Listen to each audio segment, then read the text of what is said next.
Wabarakatuh. Perkenalkan, nama saya Ifra Zwita Putri, NIM 21 12 11 791. Baiklah, di sini saya akan menampilkan PPT tugas Pancasila dari Bapak Fajri, yang mana judulnya Teori Kebenaran Pancasila sebagai Dasar Pengembangan Ilmu.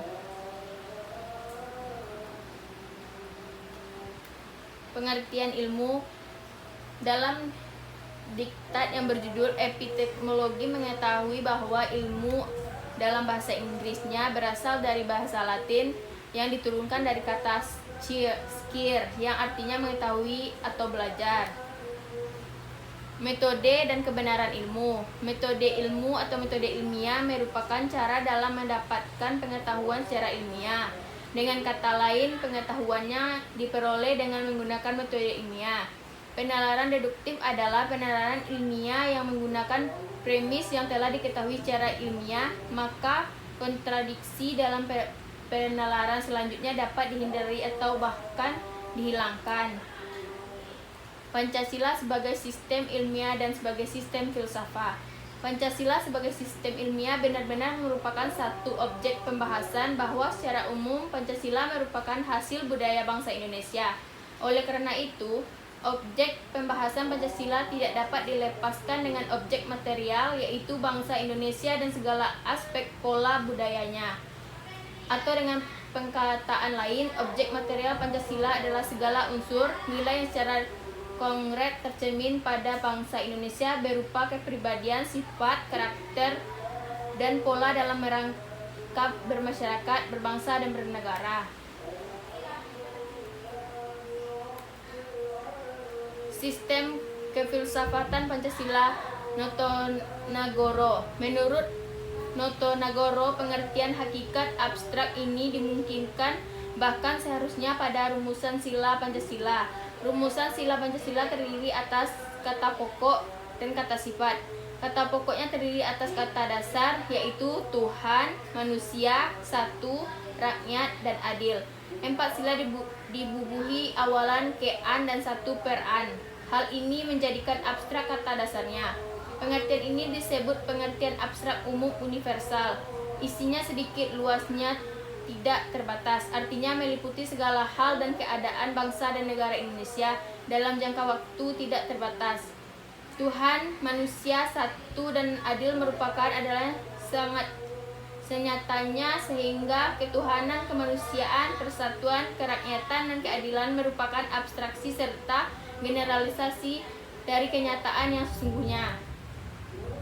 Teori kebenaran Pancasila. 1. Teori koherensi. Bagi teori kebenaran ini, pernyataan dianggap benar jika pernyataan bersifat konsisten dengan pernyataan sebelumnya yang dianggap benar. Menurut Notonagoro, Pancasila dasar filsafat negara merupakan satu kesatuan tersusun atas berbagai bagian, tetapi bagian itu tidak saling bertentangan. Semuanya menyusun hal yang baru dan utuh. 2. Teori korespondensi. Menurut teori korespondensi ini, satu pernyataan benar jika materi pengetahuan yang dikandung pernyataannya itu berhubungan dengan objek yang dituju oleh pernyataan tersebut. Sistem filsafat Pancasila dinyatakan sebagai jiwa bangsa Indonesia, berkepribadian bangsa Indonesia, pandangan hidup bangsa, dan pedoman hidup bangsa. 3. Teori pragmatik. Menurut teori ini, nilai kebenaran proposisi diukur dengan kriteria apakah proposisi tersebut berfungsi dalam kehidupan praktis atau tidak. Teori ini tercermin dalam Pancasila sebagai pemersatu bangsa Indonesia. Hal ini memang menunjukkan bahwa sistem filsafat Pancasila berfungsi secara praktis. Kebenaran ilmu berdasar teori kebenaran Pancasila. Manusia tidak pernah puas terhadap pengetahuan yang telah diperolehnya dalam arti pengetahuan sehari-hari yang tidak membawa perubahan yang besar. Dengan demikian, manusia hanya merasa bahwa pengetahuan adalah kelas dari kepercayaan benar dan selalu benar. Oleh karena itu, manusia ingin mencari kepuasan melalui pembahasan yang lebih mendalam terhadap adanya gejala yang ajek. Dalam hal ini, manusia merasa bahwa ilmu adalah sesuatu yang merupakan hasil usaha manusia untuk memperadab dirinya. Pengembangan ilmu di Indonesia. Berkaitan dengan pengembangan ilmu, kebenaran ilmiah diharapkan dengan prospek ilmu. Setiap ilmu selain untuk mencapai kebenaran objek, juga selalu memperhitung masa depan. Perhitungan ini berkaitan dengan kemungkinan untuk pengembangan berupa penyempurnaan maupun melengkapi teori yang sudah ada. Contoh pengalaman Pancasila sebagai ilmu pengetahuan. Butir-butir pengamalan Pancasila. Sila ke-1 yang berbunyi ketuhanan yang Maha Esa disimbolkan dengan lambang bintang dan ditempatkan di tengah-tengah perisai yang tersemat di dada burung Garuda. Pancasila mengandung 7 butir pengalaman, yaitu sebagai berikut. 1. Bangsa Indonesia mengatakan kepercayaannya dan ketakwaannya terhadap Tuhan Yang Maha Esa.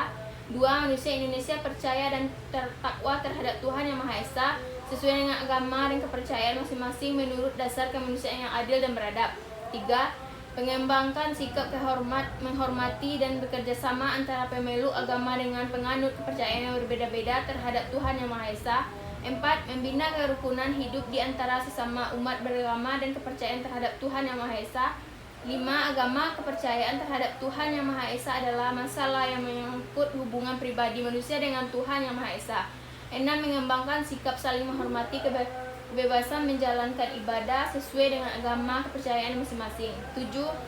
Tidak memaksakan suatu agama dan kepercayaan terhadap Tuhan Yang Maha Esa kepada orang lain. Selain di lingkungan rumah atau keluarga, pengalaman Pancasila ke-1 yang berbunyi ketuhanan Yang Maha Esa juga dapat diterapkan di sekolah atau di dalam kelas. Berikut ini beberapa contohnya dikutip dari berbagai sumber termasuk dalam buku Pasti Bisa Mendidik Pancasila dan Kewarganegaraan. 1. Menghormati teman atau guru yang berbeda agama. 2. Menunjukkan sikap toleran kepada semua warga sekolah. 3. Selalu rukun dalam semua warga sekolah yang berbeda agama. 4. Menjalankan perintah agama masing-masing. 5. Tidak menjadikan perbedaan agama sebagai halangan untuk berteman. 6. Menghormati dan menghargai hari-hari besar keagamaan teman yang berbeda agama. Baiklah, sekian, terima kasih penampilan video PPT saya. Saya Yusudaya. Assalamualaikum warahmatullahi wabarakatuh.